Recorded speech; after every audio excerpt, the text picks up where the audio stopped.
रात्री सोनल झोपताना खिडकीतून वडाच्या झाडाखाली पाहत होती. झाडाच्या फांद्या वाऱ्यावर डोलत होत्या आणि त्यावरती एखादी सावली हलत असल्यासारखी वाटत होती. आणि तिला पुन्हा त्या आत्म्याचा आवाज ऐकू आला.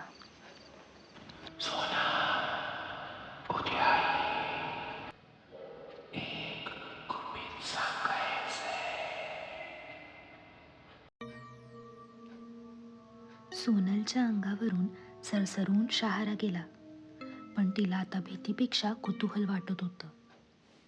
सकाळ झाली आणि तिने आजीकडे विचारायचं ठरवलं. आजी, त्या झाडाखाली खरंच आत्मा असतो का?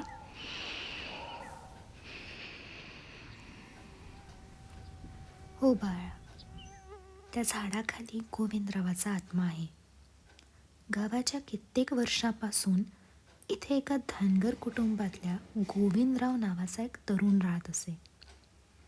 तो फारच प्रेमळ पण थोडा वेडा स्वभावाचा होता. एक दिवस गावात कोणीतरी त्याच्यावर अन्याय केला आणि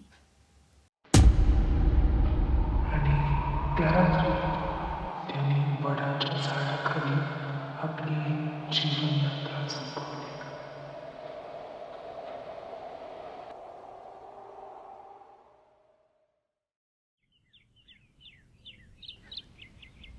सोनल अवाक झाली आणि म्हणाली, पण आजी, मग तो कुणालाही त्रास का देत नाही? आजी हसली आणि म्हणाली, तो फक्त गावकऱ्यांना सावध करतो.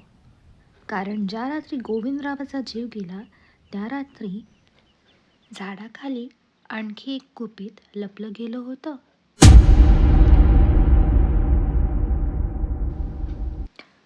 सोनलच्या डोळ्यात कुतूहल भरलं.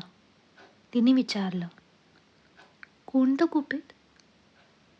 आजीने सांगितलं, त्या वडाच्या झाडाच्या मुळाशी एक जुनी तिजोरी दडलेली आहे.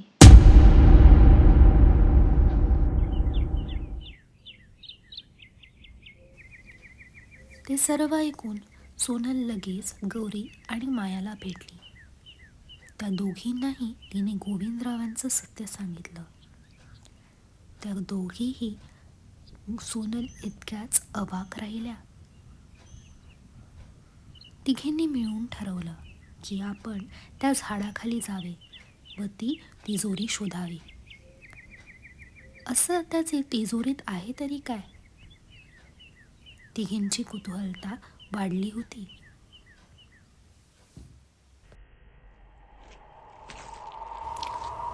दुसऱ्या दिवशी त्या तिघीही त्या वडाच्या झाडाखाली गेल्या व तिथे त्यांनी पाहणी सुरू केली.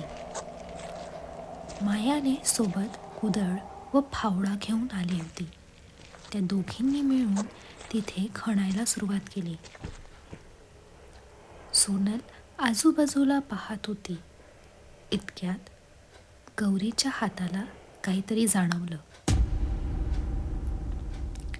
त्या तिघींनी मिळून ती जाणवलेली वस्तू बाहेर काढायचा प्रयत्न केला आणि पाहतो तर काय, त्यांना तिथे तिजोरी सापडली होती व त्यावर 1875 असे लिहून होते.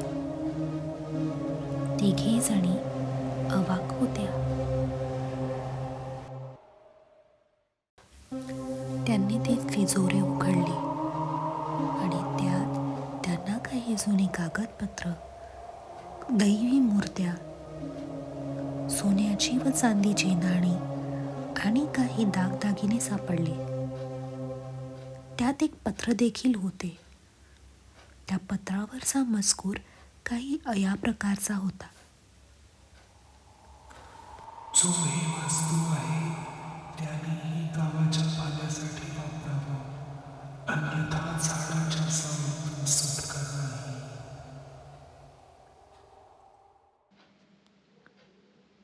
ते पत्र वाचून तिघी अचंबित होत्या. काय करावे काय नको त्यांना कळेनासे झाले. त्या एकमेकीकडे बघू लागल्या. त्या तिघीही तेथून सोनलच्या आजीकडे गेल्या. ते पत्र दाखवून त्यांनी सर्व हकीकत आजीला सांगितली. आजीही अचंबित होती.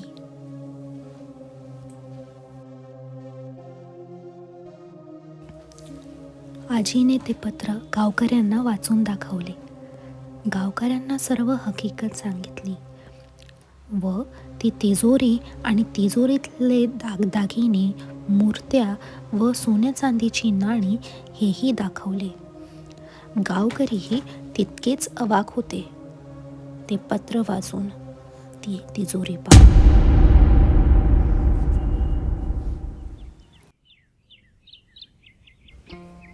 त्या दिवसापासून देवगावात वडाच्या झाडाची पूजा केली जाऊ लागली. देवीच्या मूर्तीची प्राणप्रतिष्ठा वडाच्या झाडाखाली करण्यात आली व पत्रात लिहिल्याप्रमाणे त्या धनाचा वापर गावाच्या समृद्धीसाठी केला जाऊ लागला. गोविंदरावाच्या आत्म्याला गावाचा रक्षक मानल्या गेलं.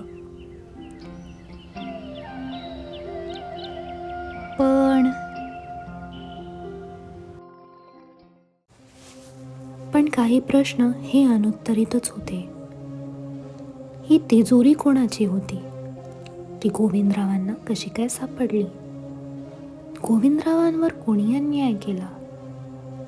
हेही एक गुपितच होतं. एक नवगुपित.